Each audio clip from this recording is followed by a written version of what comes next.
Om Shanti. Good morning.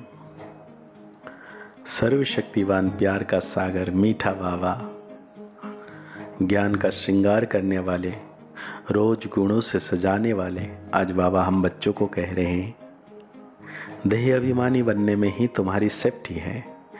तुम श्रीमत पर रूहानी सर्विस में लग जाओ तो देह अभिमान रूपी दुश्मन वार नहीं करेगा। साथ में बाबा आज हम बच्चों को पूछ रहे हैं, विकर्मों का बोझा सिर पर है, उसकी निशानी क्या होगी? उसे हल्का करने की विधि सुनाओ। बाबा कहते हैं, जब तक विकर्मों का बोझा है तब तक ज्ञान की धारणा नहीं हो सकती। कर्म ऐसे किए हुए हैं जो बार बार विघ्न डालते हैं, आगे बढ़ने नहीं देते हैं। इस बोझ से हल्का होने के लिए नींद को जीतने वाले निद्राजीत बनो। रात को जाग कर बाबा को याद करो तो बोझ हल्का हो जाएगा। बाबा ने बहुत प्यारा सा गीत याद किए हैं, माता ओ माता तू सबकी भाग्य विधाता, माता ओ माता तू सबकी भाग्य विधाता।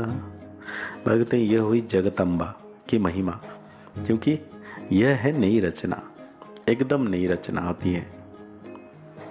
भगते एकदम नई रचना होती नहीं है, पुरानी से नहीं होती है। मृत्युलोक से अमरलोक जाना है, यह जैसे जीने और मरने का सवाल है। या तो मृत्युलोक में मरकर खत्म होना है या जीते जी मर कर अमरलोक में चलना है। भगवती जगत की माँ माना जगत को रचने वाली, ये जरूर है बाप स्वर्ग के रचयिता। रचना रचते हैं ब्रह्मा द्वारा। बाप कहते हैं, मैं सूर्यवंशी चंद्रवंशी राजधानी स्थापना करता हूं, आना है संगम पर। कहते भी हैं, कल्प के संगम युग हर संगम युग आता हूं। क्लियर समझानी है, सिर्फ मनुष्य ने भूल कर नाम बदली कर दिया है। सर्वव्यापी का ज्ञान जो सुनाते हैं उसमें पूछना पड़ता है, यह किसने कहा, कब कहा, कहाँ लिखा हुआ है। अच्छा, गीता का भगवान कौन है? जो ऐसे कहते हैं श्री कृष्ण तो देहधारी है, वो तो सर्वव्यापी हो नहीं सकता। श्री कृष्ण का नाम बदल जाए तो बात आ जाती है बाप पर। बाप को तो बरसा देना है। कहते हैं, मैं राजयोग सिखाता हूं। किस लिए सिखाता हूं? सूर्यवंशी चंद्रवंशी का बरसा देने।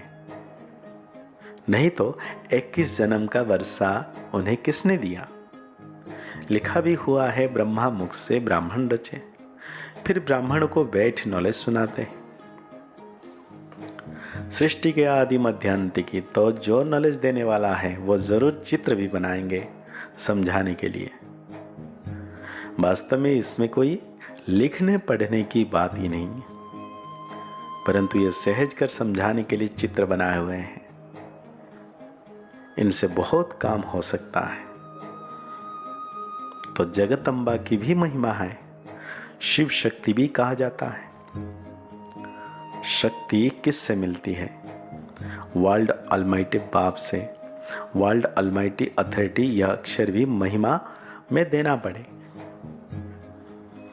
तो बाबा कहते हैं, सृष्टि ही सत्वप्रधान है तो सब चीजें सत्वप्रधान होती हैं।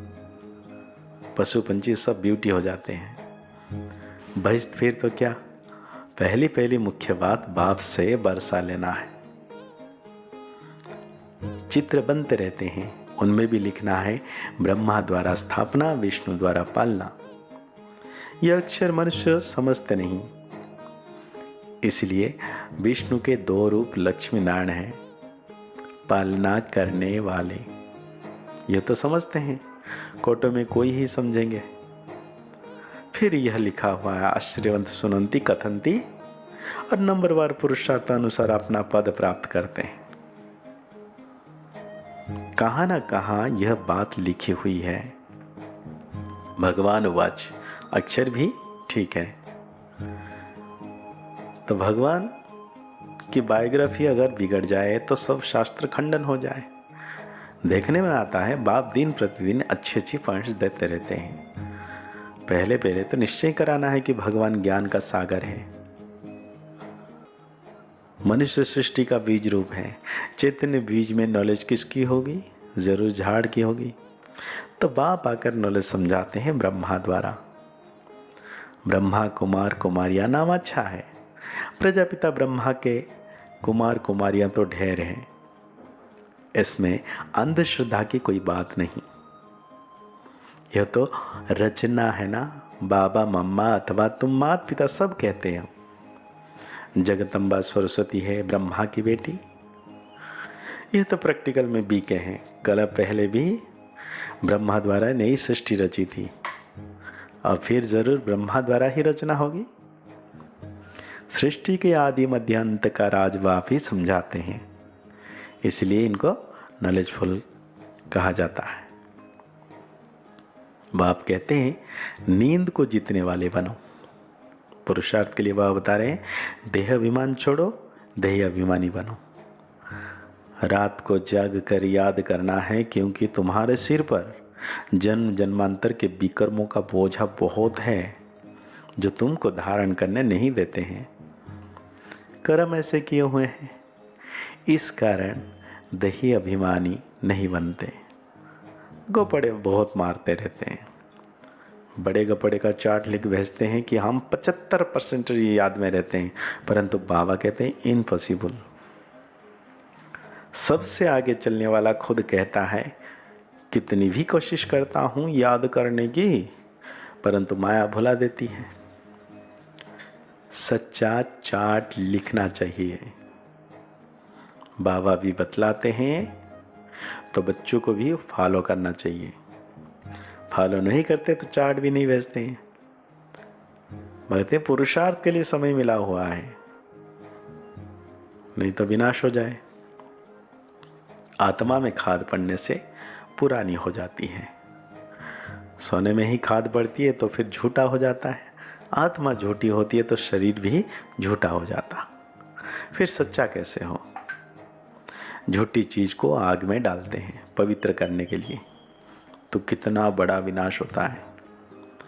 ये त्योहार आदि भी सब भारत के हैं।